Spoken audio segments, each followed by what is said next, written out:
can you tell me one communist regime that didn't experience extreme famine?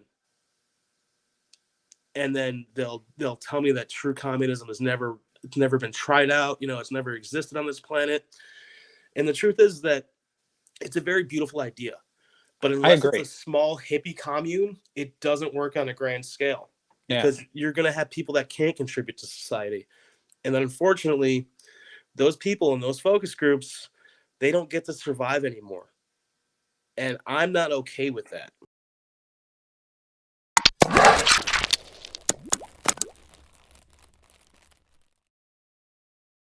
Welcome to Arkham. I'm your host, Ryan, and thank you for tuning in today. And today we have Aaron back. How are you doing today, Aaron?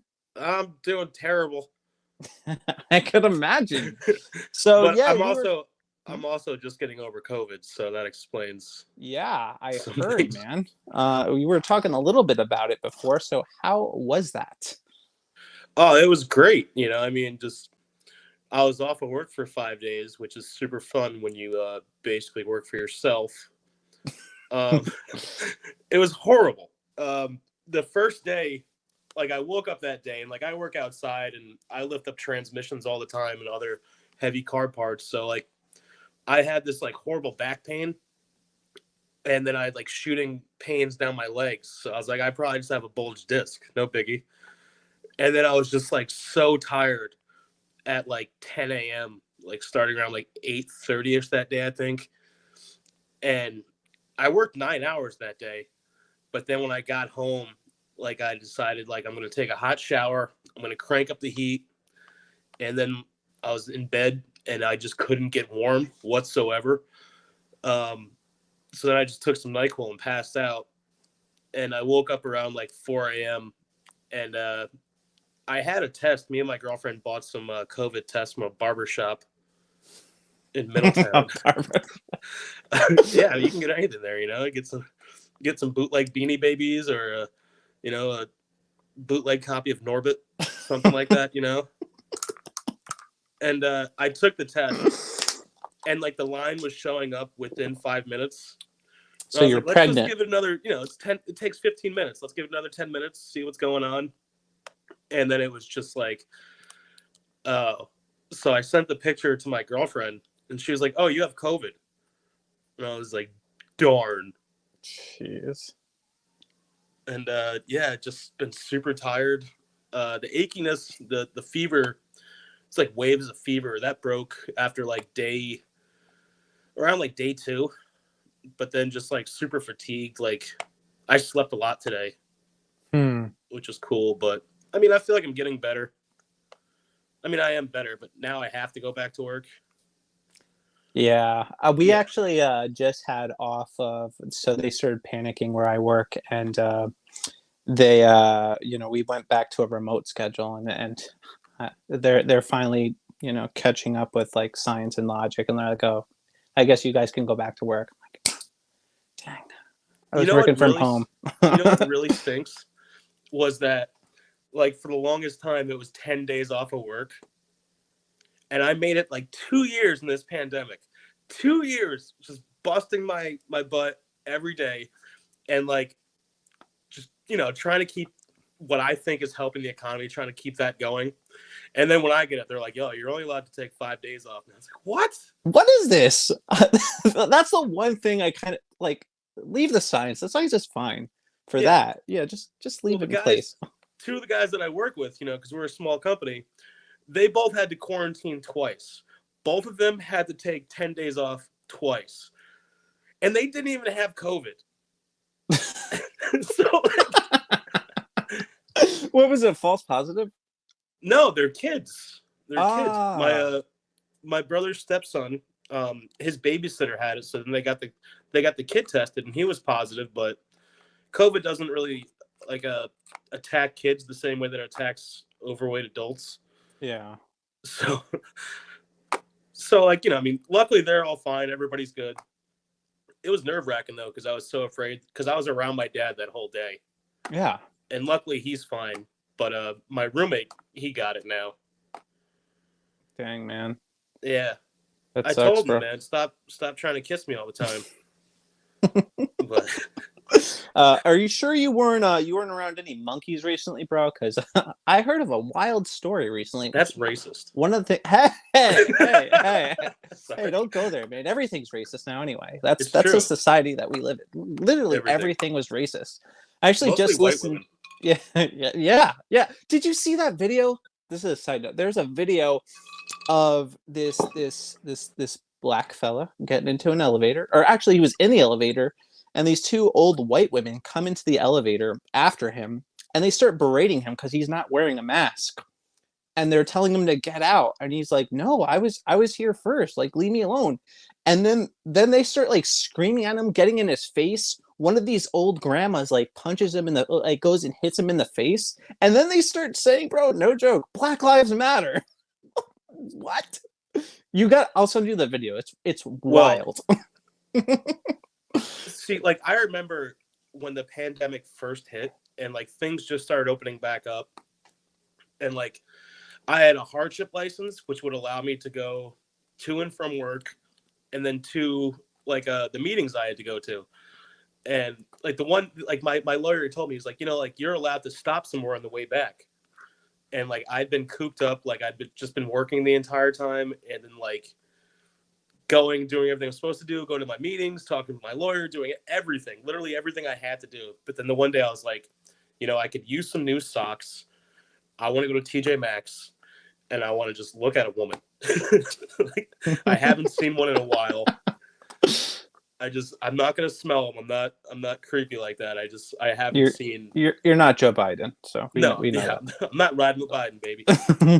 But I remember like I had a bandana on, and it was the summer. Like I was sweating. This is not the summer before last, and I pulled it down just a little bit, like when I was standing online, and there was like, it was like when the term Karen first came out. And there was a mother-daughter Karen combo. And they the mom like looked at me, she's like, some of us are wearing masks. Others are just growing beards. And I just like looked at her. I was like, I'm so tired of being alive.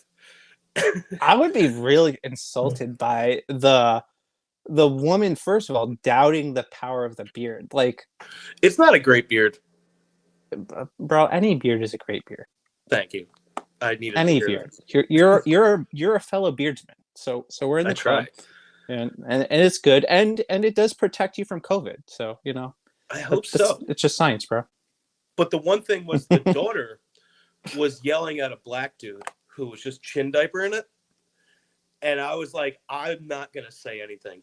Like, they need to learn, because the girl was like, you need to put on your mask. We're all in this together. And the dude just turned around and was just like, fuck you, thank you. Like, I'm trying not to curse. And I like, cause like growing up in Monticello, I was like, yes, like I get to, she doesn't know. She's from like Warwick or something. So, this dude just turned around and just shut her down in a matter of seconds.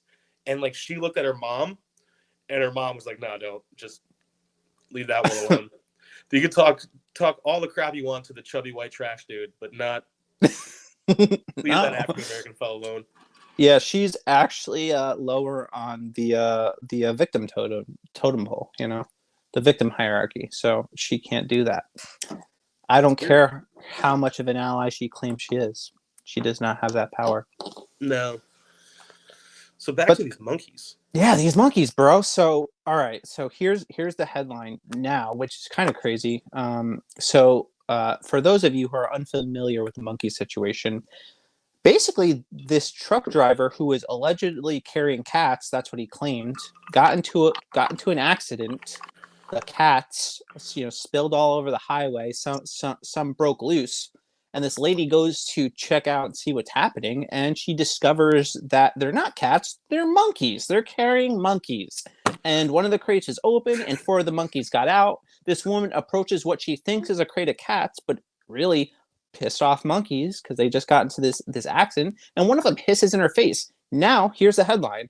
Woman claims she is sick after carrying hissing monkeys that escaped truck in Pennsylvania crash. Like, dude, this is the plot of 28 Days Later. Yeah. We've seen this movie. This is wild. I don't know how you mix up a cat and a monkey.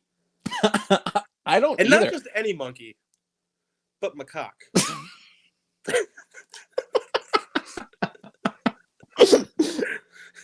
I'm sorry. It There's doesn't. no way I can't not say it like that, you know? Dude, We it is discussed this hilarious. before. Yeah, Like, it's when macaque is hissing, yeah. stay away. And they're on the loose, so or they were on the loose. They got to be careful. Actually, they ended up catching all of them. So Yeah, they because got. I did a little bit of research, and I guess that she was able to catch like one of them, and then like she put her face close to the cage because she's a genius, and it just hissed in her face. And supposedly she's doing okay now. Again, like who knows what to believe in the media. I kind of think that the whole story was just like, oh, here's something else to be afraid of. Macaque virus. Like,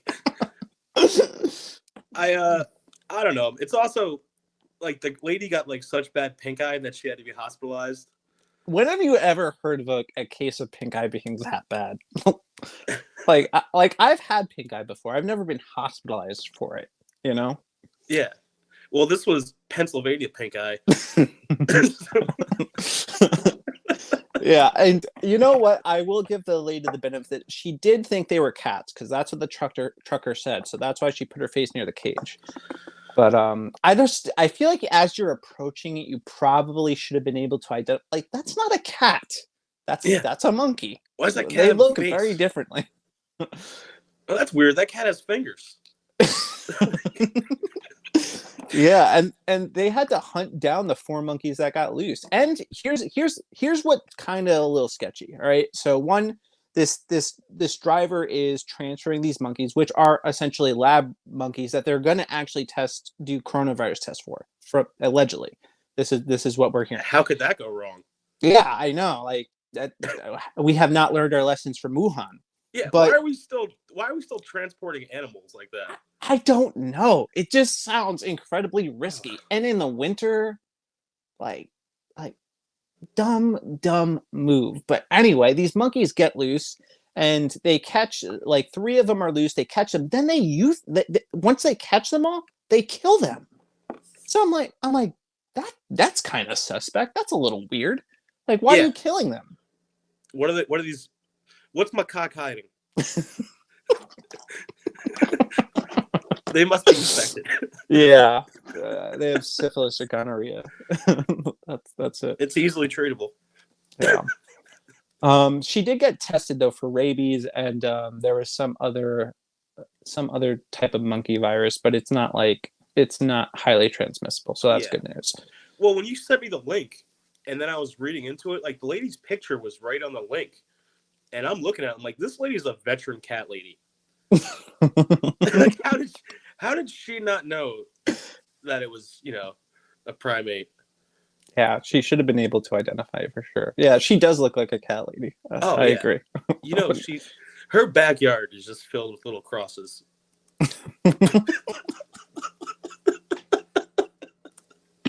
Oh my god. And the pet cemetery. It's so dark. Man. Oh man. So the good news though is it does sound like it's not gonna turn into a 28 days later situation, which is I'm relieved. That's good. Yeah. Because we don't need that on the tail end of the coronavirus. I want my freedom for a little bit. Like, come later. Like, I just want to be free. Yeah. I just got out of New York. That dystopian nightmare. So. Oh man. Especially like because they're in Pennsylvania. So like. Yeah. When's the last time you saw like what Philadelphia looks like right now? It's been a while. As in never. I don't think I've ever been to Philadelphia. It's I mean, there's a lot of like just open drug markets everywhere. They already have a bunch of zombies walking around. Yeah, we don't need any more. When you have these communities that are just ravaged by addiction and like no resources to help people with mental health issues, like they're the most susceptible to these health crises. Yeah. So just imagine all of them getting sick from macaque. just repass. Yeah, I think I just beat that to death. But yeah, I mean, like Philadelphia, even like parts of like Scranton or like Wilkes-Barre, Pittsburgh are pretty rough. It's like those people would be just obliterated by a new virus. Yeah. Yeah, and they had actually something else horrible happen there recently. They had a bridge collapse. I don't know if you saw that. There's like I think actually it was the same day Biden was about to talk about like some infrastructure plan, Oh, and then this bridge collapses, and then miraculously nobody died, but there were people on the bridge. It was crazy. Like yeah, that's nuts. we got to build back better right now. Yeah. Yeah, nobody. I love how everybody shot him down on that, just because of how ridiculous that entire bill was and how many things were just snuck into it. Yeah, that's what I don't like about the bills. Like, if your bill is about infrastructure, make it about infrastructure. Also, maybe you don't make your bills 600 pages long so even your congressman can read them. Yeah, I don't know. Like, that just makes common sense. Like, don't vote on bills you can't read. yeah, and I mean that like you look at like the Patriot Act, there was so much stuff in there that just you couldn't read. And it's not just the fact that it's 600 pages long, but it's the language that they use. Like unless like you really understand the jargon that they're using for a lot of these things, it's like reading everything on like signing an Apple contract. Yeah. Like South Yeah. Park did that great episode years and years ago about that. It's like, oh, you didn't read the fine print? Well, now we have to do the human centipede on you. It was crazy. It's a great episode. Jeez. Yeah, no, they do that though. I think like a reasonable amount is like 10 pages. If you can't fit your infrastructure bill in 10 pages, then you need to rethink it. 600 pages is outrageous. And there are people, I don't know the senators off the top of my head, but they admit that they haven't read the whole thing, and maybe not this bill, but other bills. And that's just wild to me. It's wild to me that like we're still like looking to our government. Like there's so much like we detest like now it's Republicans and Democrats. We just detest them all. Like I knew a lot of like people that were really, really riding for Biden, and now they can't stand him. And it's just like, didn't you see that before? And it's like, well, we hated Trump. And it's like, we all did, but we were also tired of this political machine that was just controlling everything and like making us believe that we were susceptible to so much oppression that really didn't exist. But now there's studies coming out that there's like, you've heard of the troll farms? No, I don't know. I don't So know what you're talking about.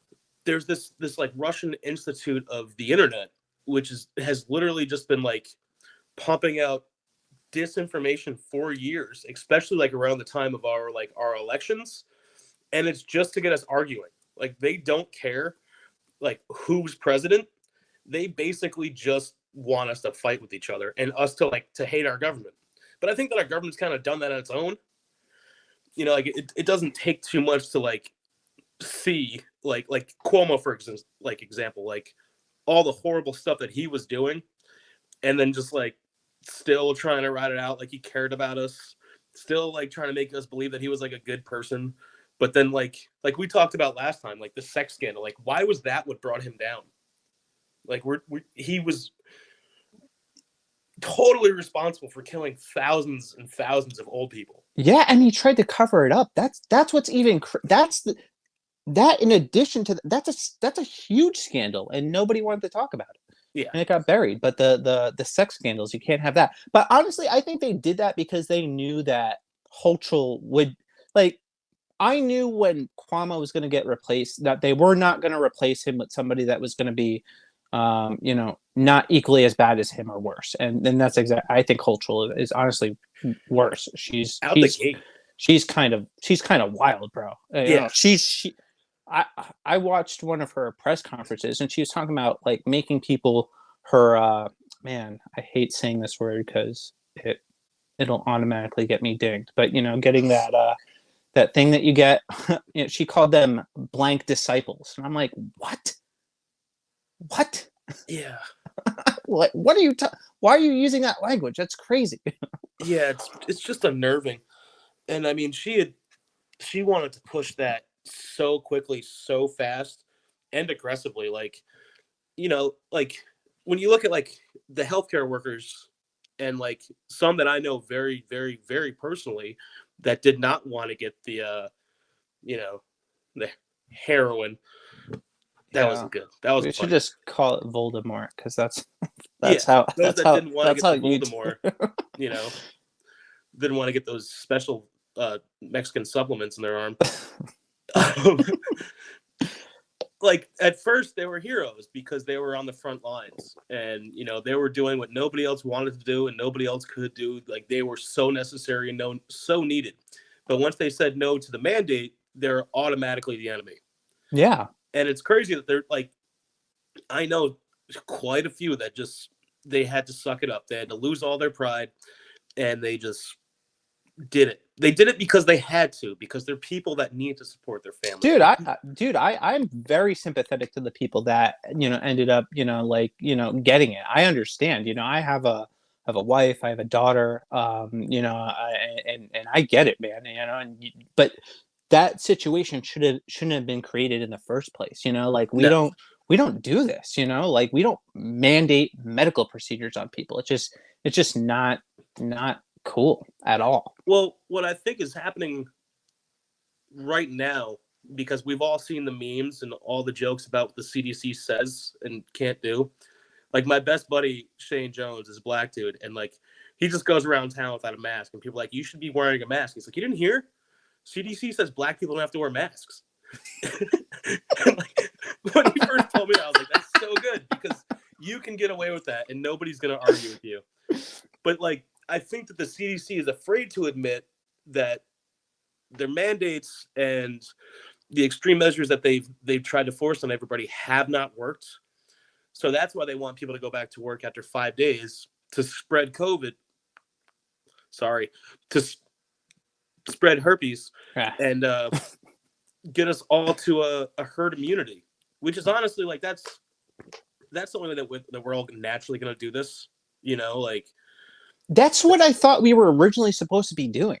You should. That was the original. That's what I thought we were going to do. That's what we've done before. We wait till we get to herd immunity, and then the virus kind of pitters out, And well, we're like, I'm pretty sure that I had Omicron, just because like I didn't lose like sense of smell or taste, which would have been nice because I haven't showered. Not the taste part, bro. That taste part sucks. That was scary. The smell part, yeah, I get. Yeah, I wouldn't have been as upset.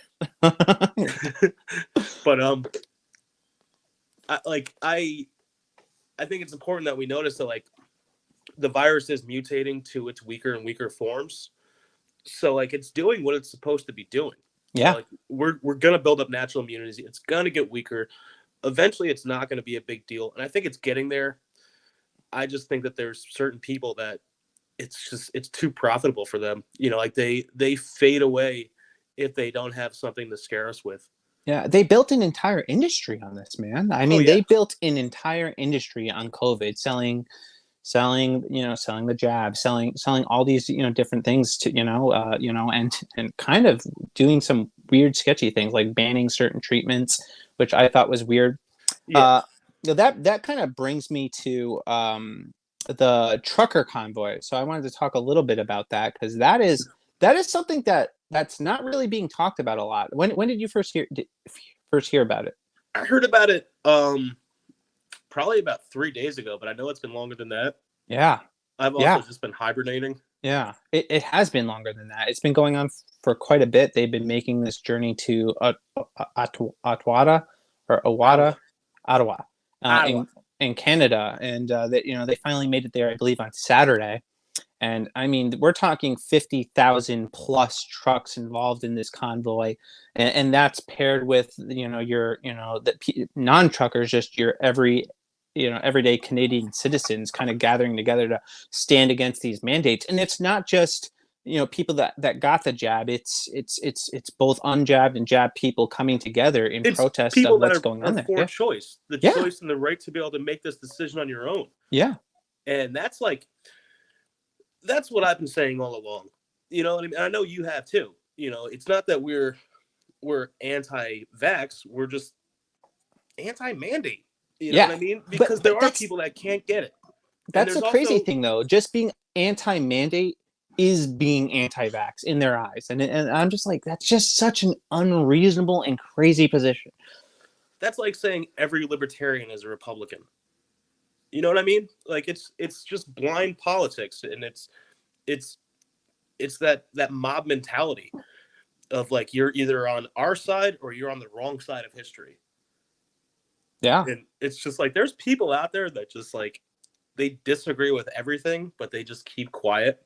And some of them are great people, some of them are horrible people, but you would never know because they're just minding their own business. Yeah. I do think there is a need for more people to, I mean, the people that adamantly do not like what's going on but say nothing, I feel like in a way they do empower this machine going on, you know. That say nothing. Yeah, that say nothing or do nothing, you know, or kind of cave with the pressure. I think the thing that empowers them the most, more than people even agreeing with them, Yeah. is just people talking about them and keeping it relative. Yeah. Because Okay. if you're quiet, like I don't believe silence is violence. Like, I mean, you could talk about that on all the different planes that people use that with, that term, that expression with, but I don't believe that. I think like for me, like I never liked the Kardashians. I never cared about their Kardashians. So I didn't watch the Kardashians and I didn't make posts about the Kardashians. So I literally didn't contribute to the craziness that was the Kardashians whatsoever. I just lived my own life and did my own things. But I think like back to like the subject of the truckers, I think one truck full of medical supplies or just full of like essential goods that people need, just one truck driver transporting that is doing more in that day, in that one shift, than a politician is doing in like a month or a year. Yeah.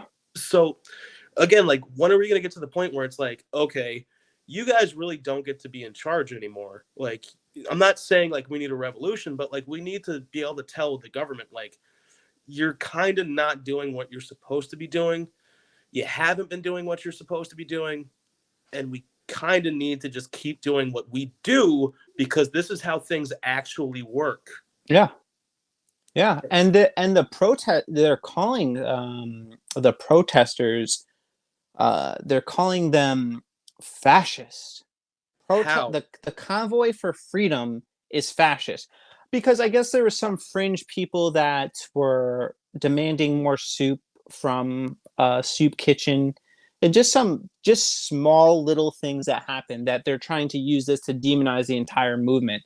And it's just crazy. Trudeau said that, the Canadian Minister Trudeau. Yeah. Who's also responsible for controlling a lot of the media. Yeah. Controlling what goes into people's eyes and ears, and like ultimately like trying to make decisions for people. And he has the audacity to call people fascist. Like that's, I don't know.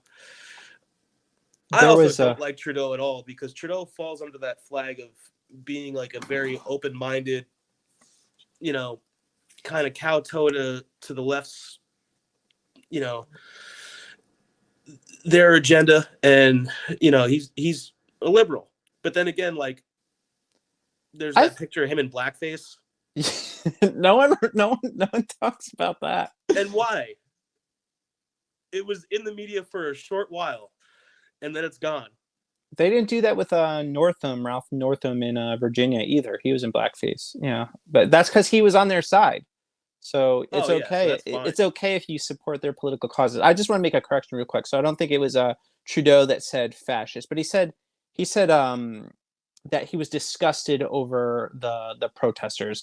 The fascism I saw was like a political cartoon sharing on the cartoon. Yeah, so convoy. That was the convoy, which I just think that both situations are honestly kind of disgusting to me. But a convoy for freedom, how is that fascism? Like I'm thinking to myself, like this is crazy. Like this is backwards. No, they're protesting for their freedom. Yeah. How is that fascist? They're protesting against authoritarianism. How is that fascist? Well, that's because they've got it so much. It's like Antifa. You know, that's supposed to be anti-fascist, but they use fear and aggression, you know, to turn people away from having their own political, like a different political opinion in like, let's just say Portland, because that's just such a nice place. You know, like, dude, it's crazy. They really made that place a really great place. I don't even know if that it's ever recovered. I don't even know if they still have their little autonomous zone because it just kind of got buried and and hid away, but it's still, I think it's still crazy over there. I think it's one of those places now that it's not that it's better or it's worse, but it's protected. Because I'm going to sound like a conspiracy theorist, but I believe that they have been funded directly from some very, very rich, crazy, bad people that don't want things to fix themselves. Yeah. I think that they keep pooling money into these places so that they actually are victims of oppression the way that they have been educated to believe that they are. And that's like the saddest part, because some of these people are very educated people and like they do believe in some of the great parts of a liberal mindset, but they're so susceptible to being brainwashed. You know, they believe everybody else is sheeple, but then they themselves are the sheep. Yeah. There is a poll. I don't remember where the poll came from, but it was most I guess people that are liberal minded or liberal minded news sources. They get all their news from left leaning news sources. So they don't have a diversity of news sources where they're getting their information. It's all just from left wing. So they are in this tunnel, man, where they're just getting fed the same thing all the time. Yeah. And they're not exposed to ideas that are challenging what they see. And I think that's very dangerous. Like I actively follow a lot of people I don't even like, but I follow them because I want to know their perspective. I want to know how they're thinking so that I have a better understanding for their worldview. Exactly. Like I'll watch Fox, and I don't like Fox. Every once in a while, I can stomach a little bit of like MSNBC or CNN, but a lot of times I used to love Vice, like Vice in like 2016 and like 2015 when things were first happening in Ukraine, like in Donetsk in Ukraine, like when it was like actually like a straight out civil war, and we started seeing these like Russian Secret Servicemen coming in dressed as Ukrainians. Like they were good. They were very good. They were was that one? Do you know if Tim Pool was with them? Bit. Yeah, because I think that's how he got known, and then he kind of broke away from Vice because they were going woke, and he pulled away and started his own thing. They were bought out by HBO, and then they just went left. And like I'll still try to watch some of it, but I remember I was watching, just like seeing what was going on, just like trying to cover all the bases from like Al Jazeera to CNN to Fox when everything was going on in Afghanistan. And then I put on Vice, and like having family in the military, like, and just kind of trying to be there for them, and like having a lot of friends that served in Afghanistan, and just like letting them know like, hey, I don't think that you guys wasted 20 years. I think that for 20 years you guys actually protected and oppressed people, like we talked about last time. But I remember watching Vice, and it was like there was some overweight lady with like very thick glasses and like technicolored hair, and she was like using all the political jargon to talk about what was going on in Afghanistan. I was like, why is this lady talking about Afghanistan? What like that's like asking somebody in the desert about fishing. Like it just didn't make any sense to me, and it was just like, why? Oh, that's right, because that's your demographic. It's just the WWWs, the woke white women. Yeah, I hate it. And I think that's what a lot of these left-leaning news organizations like New York Times, that's their target audience, really, is that demographic. And I think they miss a large swath of the population. They're not going to reach them. Honestly, I think they're ultimately going to end up shooting themselves in the foot, because you're seeing the rise of independent journalists and people that are taking it seriously, and they're trying to censor them. They're trying to shut them down. Yet we're seeing them try to shut down Joe Rogan right now, which is kind of wild. I love that Spotify is standing behind him. Yeah, I do. To a degree, I'm a little bothered that because I feel like they're caving just a little bit by adding the little misinformation thing, because that I feel like to a degree that damages his credibility a little bit, or the credibility of whoever he has on. That it might be misinformation. I don't know, but I'm glad they're not caving yet. But I think if they apply more pressure, I think they can make Spotify bend the knee, especially because Spotify, so their servers that they use are largely supported by Google. So if the woke mob makes a loud enough outcry, they can kind of pressure Google into saying, hey, like, just remove their servers, and then they cripple Spotify like that. I mean, they made, like, the woke mob tried with, like, the whole trans thing. Mm-hmm.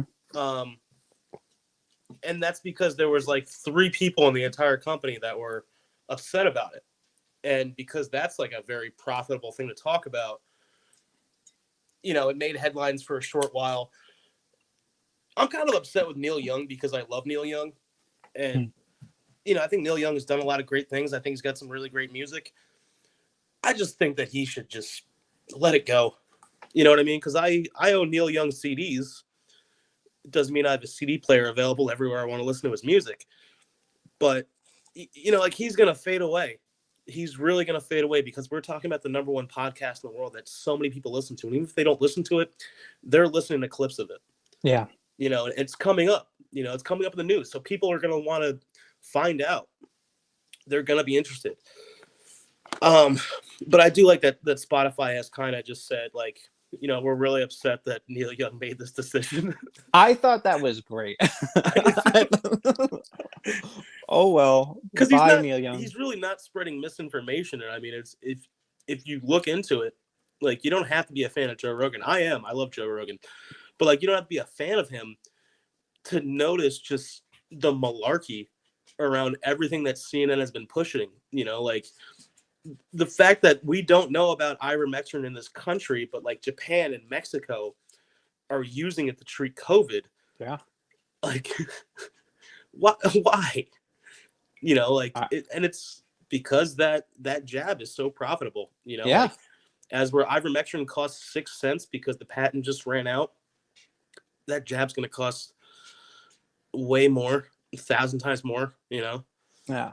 I think Corey actually shared something about Pfizer making basically their own version of ivermectin, and I'm Pfizer-mectin, yeah, I'm like, oh, well, that's I don't know, that seems like the connection there. That's why it's being to me. It just seems that seems like the obvious reason that they're just driven by profit. And well, yeah, of course we don't want them to use ivermectin. We have our own thing. They can use this. Well, remember before this really, really fun time, you know, this awesome period of time where we weren't allowed to do anything? Remember that? Like, when there was, like, this thing called the opium epidemic? Yeah.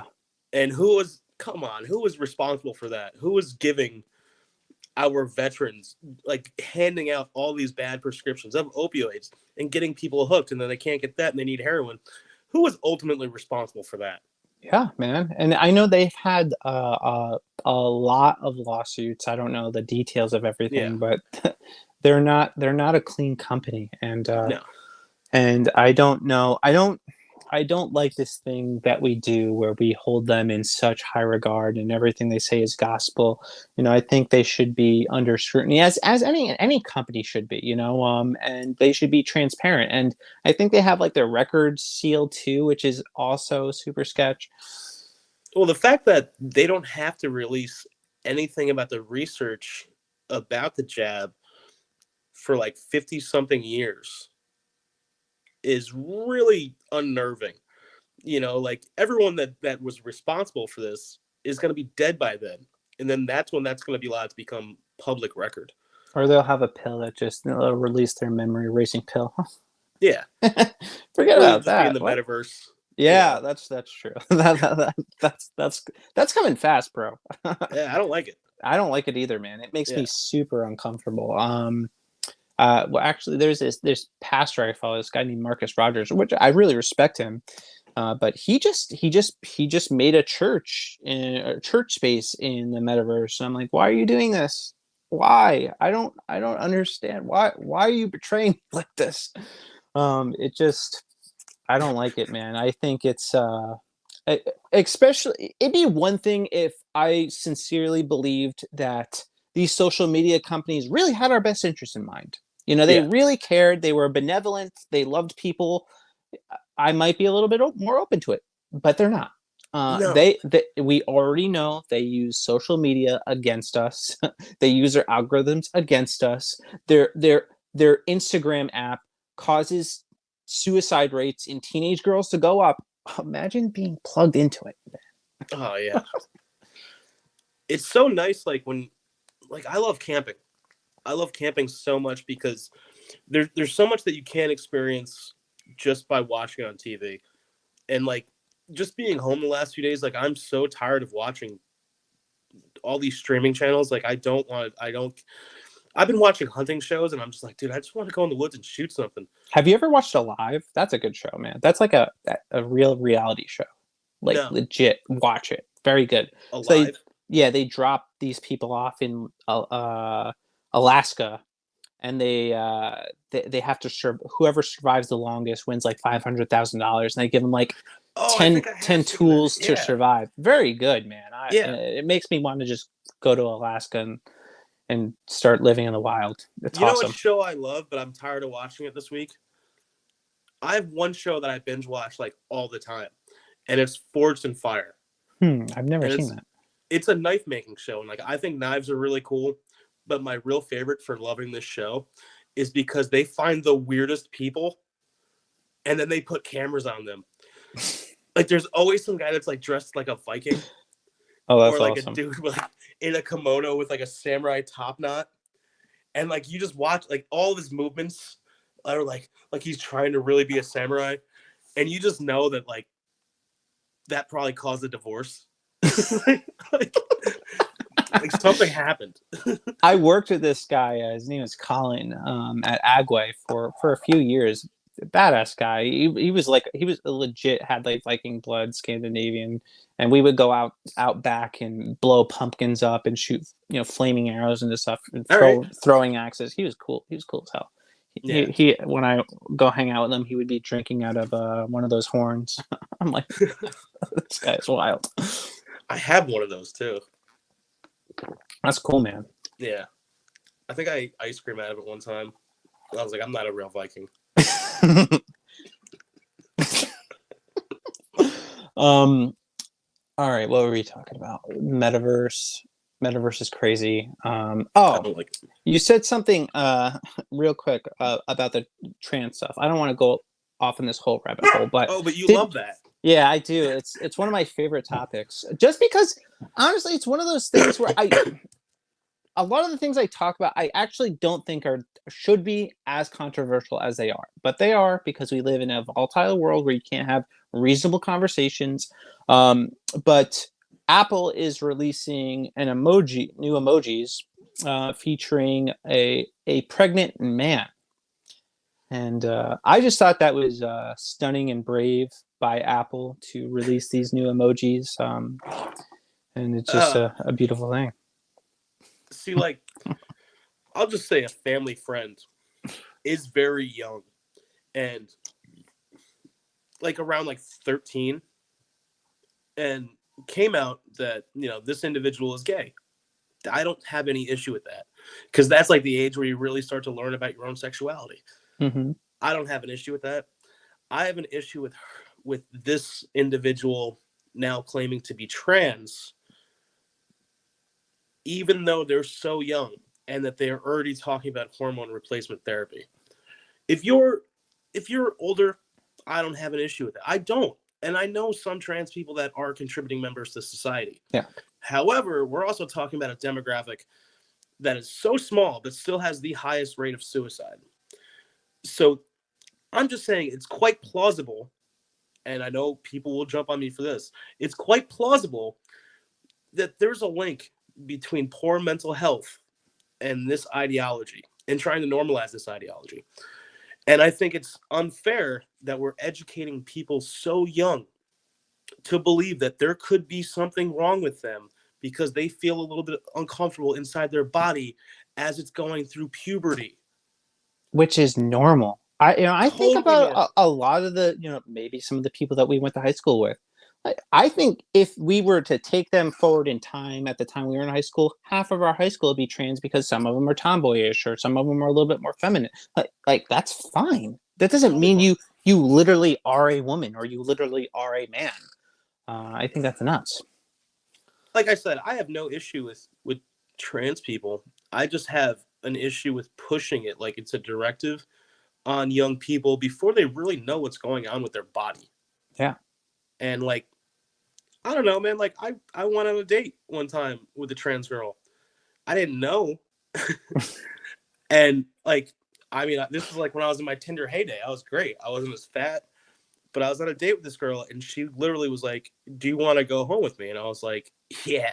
And she was like, she's like, "I don't normally do this, but I'm very excited. You know, I want to show you." And the way she phrased it was very weird, because like I said, I didn't know. But she was like, "Can't wait to show you my little girl's penis," and I was like, "What?" Yeah. And, What? and I was like, "You have a penis?" And she was like, "Yeah, you didn't read my bio." I was like, "You have a penis?"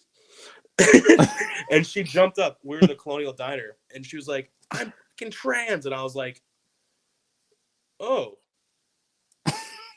But I learned something that day, is that you should respect everybody enough to read their bio. Yeah. I think you could get yourself in some trouble there. But I apologized to her, and she was like, I got ahead of myself. And I was like, "Yeah, just you." I think Tinder alone is, maybe a dangerous place to be meeting people. Oh, yeah. And that's coming from somebody that looks like me. I am very grateful that I skipped the age of Tinder and just got married. Highly recommend it. It's pretty awesome, and I don't have to go through that. I couldn't imagine dating now.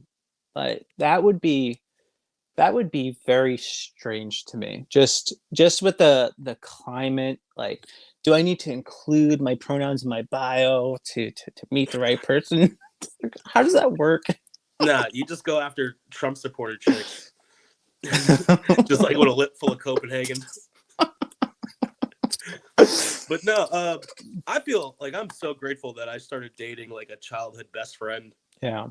And like for years, like it was like we were always kind of flirty, but now I couldn't be happier, just because it's like, I used to think that she was cute then, but now I'm just like, wow, she's a gorgeous woman.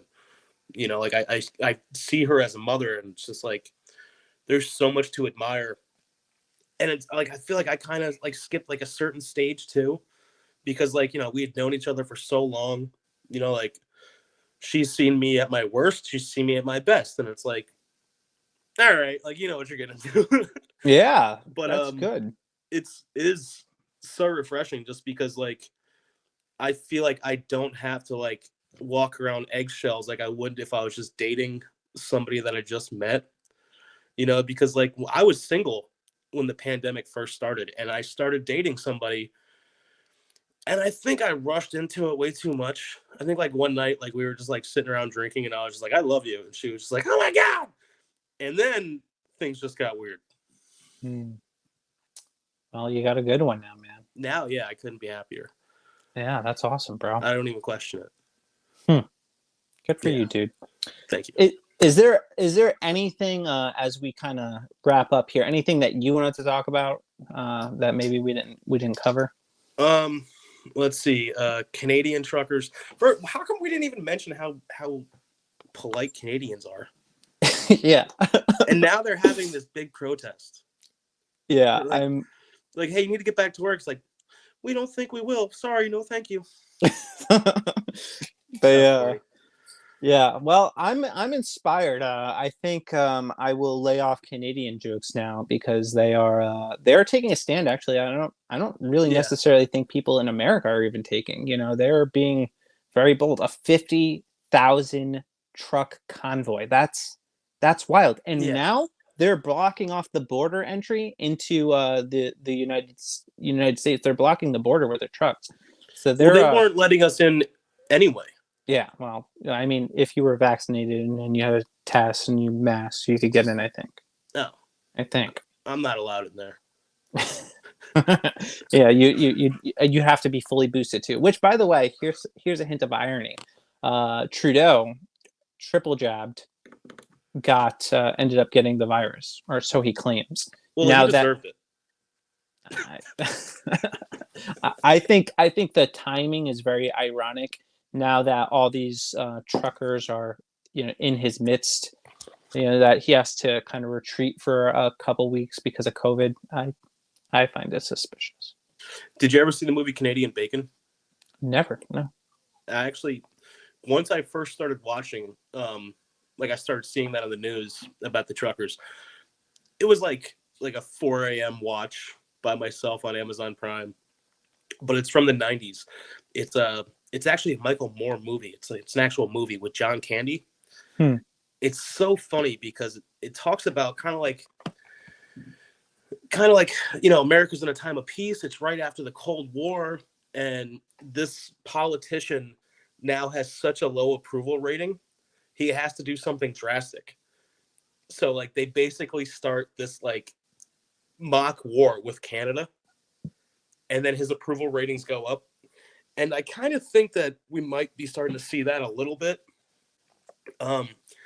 Because now Biden's trying to be tough with Russia and Ukraine and China and Taiwan. And I think most Americans are just like, no, we don't want that. We don't want war. We have our own issues. No one wants war. I don't. Also, nobody wants Biden and Harris anymore. No, and I don't even think Biden wants Harris. I've read some stuff where there are not a lot of people that are happy with her in her own administration. So, yeah, people are fed up, man, and people are feeling it, man. Like I go to the grocery store, bro. My groceries are twice as much. At the gas pump, twice as much. You're not lying your way out of that because we see it. We see it with our own two eyes. I got dinner for my roommate and I. I was like, "What do you want?" And he's like, "I don't know, like mashed potatoes." He's like, "You want to get it from the diner?" And I'm like, how about I get you mashed potatoes and mac and cheese and some chicken from KFC? Guess how much an 8-piece with just an 8-piece like chicken with mashed potatoes and gravy and mac and cheese cost me? $25. $32. Oh, Jesus. Insane. And like how long can we really sustain like this? Because like another interesting thing about Kamala Harris is back in 2016, she couldn't get a vote in the primaries. Nobody wanted her. But when Biden was the Democrats' only choice, they knew that if they put a colored woman in there, if they could frame it this way, that they would win the vote. And then they stole it. I don't really believe that. So I don't believe that either, but I do believe so. I believe they legally manipulated the system in their favor, which I don't. Obviously, if it's legal, they can do that. I think they took advantage of the mail-in ballots.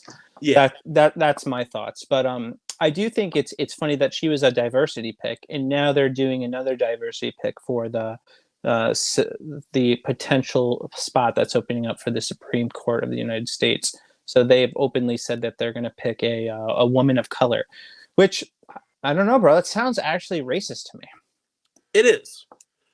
It is. But if I had to choose a woman of color, like a non-white male, why wouldn't we choose Tulsi Gabbard? Oh, she's awesome. If I had to vote Democrat, why wouldn't I choose Tulsi Gabbard? And the reason why they won't give it to her is because she's kind of anti-establishment the way that Bernie was. It's a sad state that we live in where it's like, it's only how many like hits you're going to get, how many clicks you're going to get, how many likes you're going to get.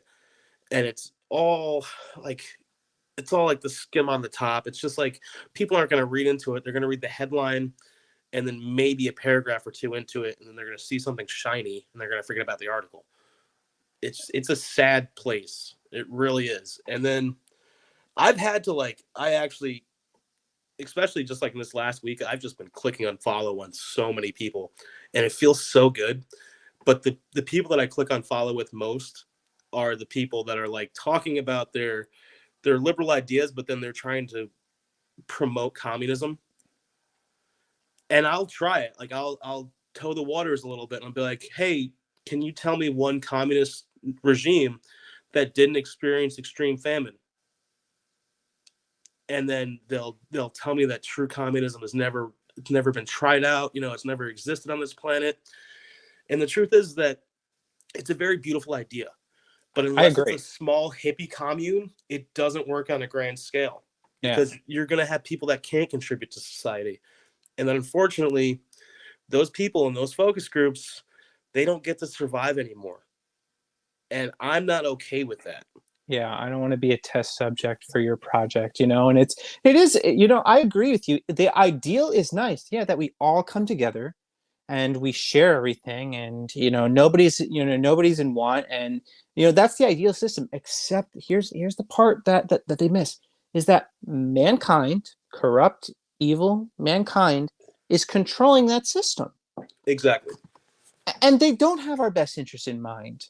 This is why like someone that's very pro-communist, one of the people in the Black Lives Matter movement, she just bought another house. She lined her pockets, and that's the MO for them. They line their pockets and everybody else starves, and you all equally suffer. That kind of sucks, and Oh, yeah. their utopian idea fails. And I'm not about that, man. And I'm not about forced charity. So I think charity should be something that comes from your heart, Yeah. and I think giving should be something that comes from your heart. Now, this doesn't mean that I don't want billionaires to pay more or give more. I do, but I want it to be genuine. I want it to Yeah. be out of their heart. I don't want them to be compelled to do it, because then to me that's stealing. That's Well, not mine. in Judaism, we say a mitzvah. Mhm. I like to believe like one mitzvah a day, and like that'll balance me out. If I'm doing really bad, maybe two mitzvahs a day. But like, you should want to contribute on your own. And even just like watching some of these people on Instagram that are like going around like LA and just like handing out like $5 bills, but there's still a camera on them.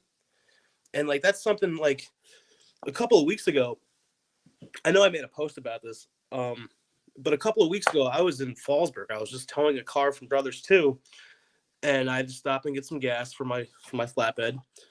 And I want to get a drink and I want to get a candy bar and whatnot. So I go in, and there's this girl, and she's got boils all over her face, like, and she's talking a mile a minute. I can tell that she's using.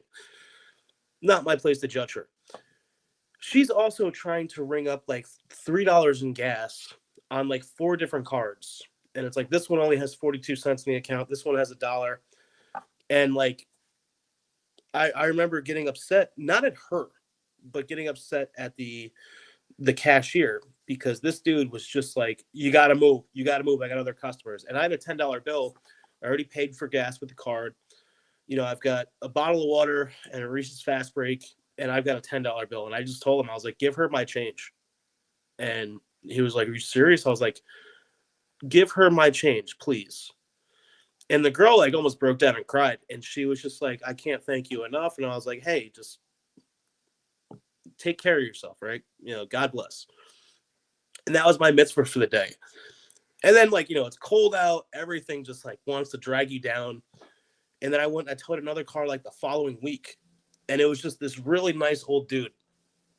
And he wanted to talk to me the entire time. And like, he was like, I'd shake your hand and whatnot. He's like, but I'm trying to social distance. And I'm like, yeah, it's cool. You're like 95,000 years old.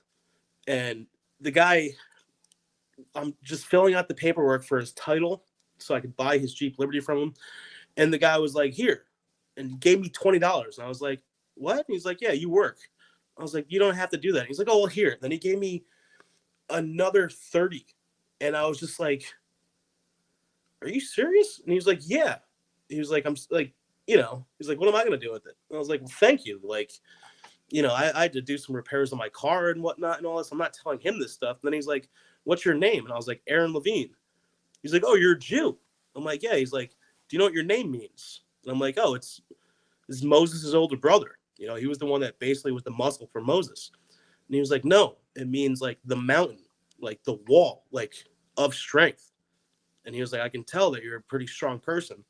And I was like, I almost like cried a little bit, but it was like one of those moments where I knew I was like, it's important for me to try to act the way that I should act, live the life that God would want me to live. But then, like, you kind of feel like all the negativity around you all the time, and all the people complaining and just bickering about everything, and it does want to drag you down quite a bit. But then, like, it was a reminder that there are still people out there that are living the way that God intends, and that made me feel really good and really hopeful, especially just like in the COVID day and age. Yeah. And listen to people complain and argue nonstop about politics and conspiracy theories. Like, that was nice.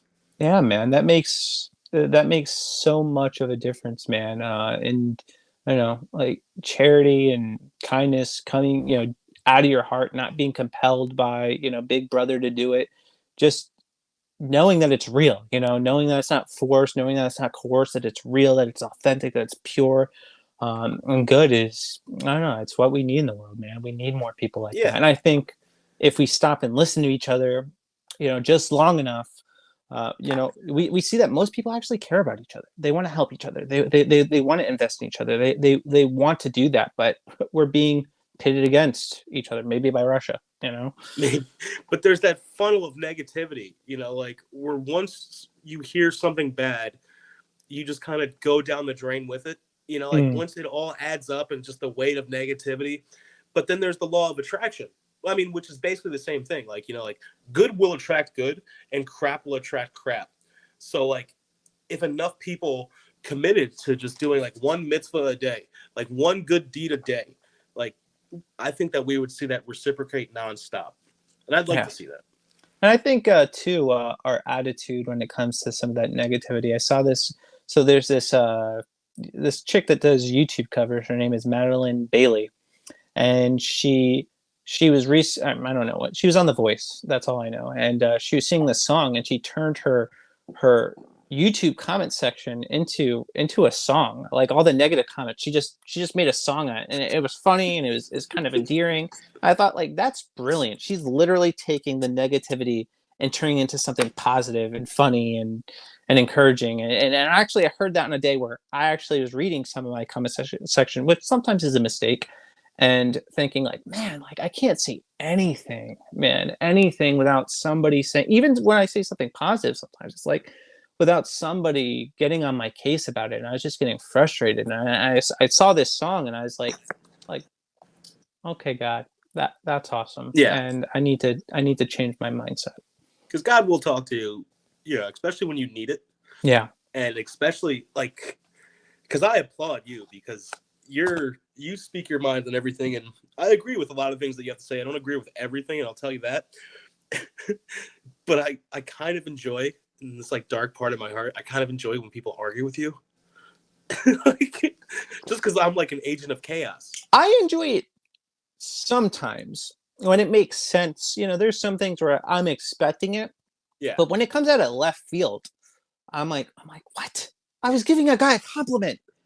How are people angry at me right now? Yeah. Or like, what was it? There was one video I did about dark things that evil men do to little girls, and I was not very happy about it. But there are people even getting on my case about that. I'm like, how are we not collectively against this evil? I don't understand it. I don't understand why we're not allowed to kill pedophiles. I feel like that should be the one thing that you're like, you can't just kill people, but if they, the dark artist. I would have some pretty extreme ideas on what to do with pedophiles. I know Russia actually is doing something that I think is really great with when it comes to that population. They're like sending them to the Arctic to work, and I'm like, yeah, let's do that. I like that. Yeah. Let's isolate them and get them away from society so that what if we did it with an island? Like a pedophile island. You're talking about Epstein's island. Yeah, that went horribly wrong. Yeah. Yeah. Well, we just flip the script on the island. Yeah. They're in prison there. Yeah. I like the Arctic better. It's cold. Yeah. They can't put their feet in the sand and have a little bit of an enjoyment. Yeah, that sounds like a good idea. Yeah. It's wild how, like, the Ghislaine Maxwell case, how much coverage that lost, and like the laundry list of politicians and just famous celebrities that were in cahoots with them that we don't hear about.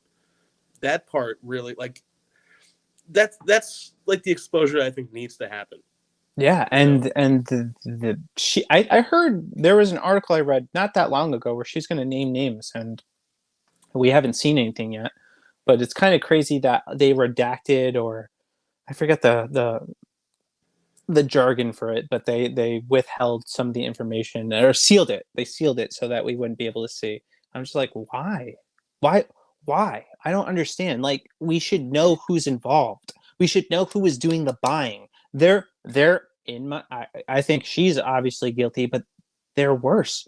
They were buying people, Yeah. human beings. People's sisters, people's daughters. They were buying them.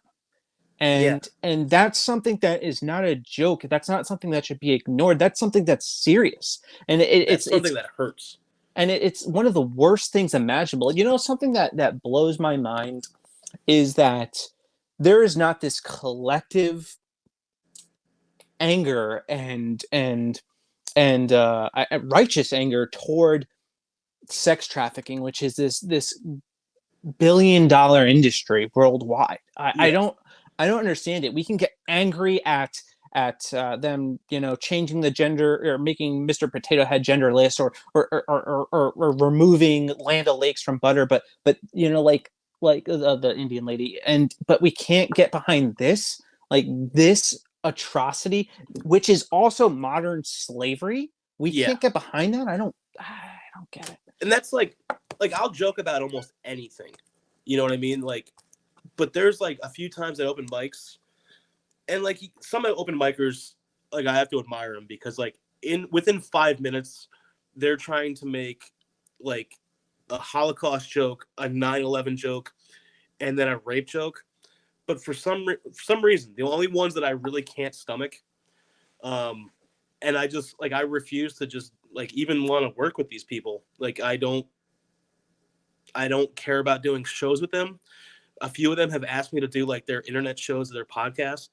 But when they make a pedophile joke, like, there's this one dude that I used to see all the time at Rhino in Suffern, and it was like every week he would be talking about performing acts to kids. And then he asked me if I wanted to do his show, like his internet show, and I was like, no. Like, he was like, oh, come on, man. He's like, you're a funny dude. Like, it'll be good for you. And, like, other people, like, around Suffern and Jersey, you'll get exposed to them. And I was like, yo, man, you seem like a nice dude. I know it's just jokes. I was like, but I don't want to associate my act with yours. Like, I don't want to hear you talking about doing these horrific things to kids. Cause I'm sorry. I have nieces. I have nephews. Like, like, I know a lot of people that have kids. Like, I know dudes that would have no issue whatsoever killing somebody if they ever assaulted their daughter like that. Yeah. So, like, I mean, that's, like, it's sad that, like, we all know that Epstein killed himself, but it's sad that it had gone down that way and that justice wasn't brought to him the way that it should have been brought, and to many others. I think it's good that they got Prince Andrew. Yeah. That was, like, not fully yet, though. He's still not off the hook. So I'm waiting to see how that unfolds. But, I do take assurance, man. And this is something that I know, like God is a God of justice, and that evil's not gonna have its say. It's gonna lose in the end. These people are going to be exposed, and God draws near to the brokenhearted, and these girls and these children that have been victims of this, they will have their day, and we're seeing a little bit of that with Ghislaine Maxwell, and hopefully more to follow. I hope so. Yeah, I hope that she gets life in prison. But what's interesting is, like, because it's such a high profile case, she should be in the Supermax prison in Colorado. It's not Fort Collins. I forget what it is, but that's like where the Unabomber is. That's where like the Boston City bombers are, like all these crazy terrorists, but like they're all isolated 24/7. Yeah. Like that's the place to put them. That's where they should have been holding Jeffrey Epstein. Yeah. Not in some cell with some corrupt cop. Dude, it's everything surrounding it is so sketchy. So I want to end this thing on a positive note. So do you have any final thoughts before we end the show? Well, pedophiles suck. Yeah, yeah, they do, man. They do. On a positive note, for the most part, comedy has started back up. I'm not dying of COVID. Positive. Yeah, things are pretty good. And good attracts good, and crap attracts crap. Always remember that. And one mitzvah a day, that's all it takes. And I think that if everybody did that, we would start to see it reciprocated, and we wouldn't be so susceptible to listening to stupid people control our lives every day. I totally agree. One mitzvah a day, guys. Thank you all for coming to Arcan. Thank you, Aaron, for coming on the show. I appreciate you, man. Thanks for having me, Ryan. Always a pleasure. Hope you're doing well. Yeah, you too, man. Have a good night, guys. Deuces.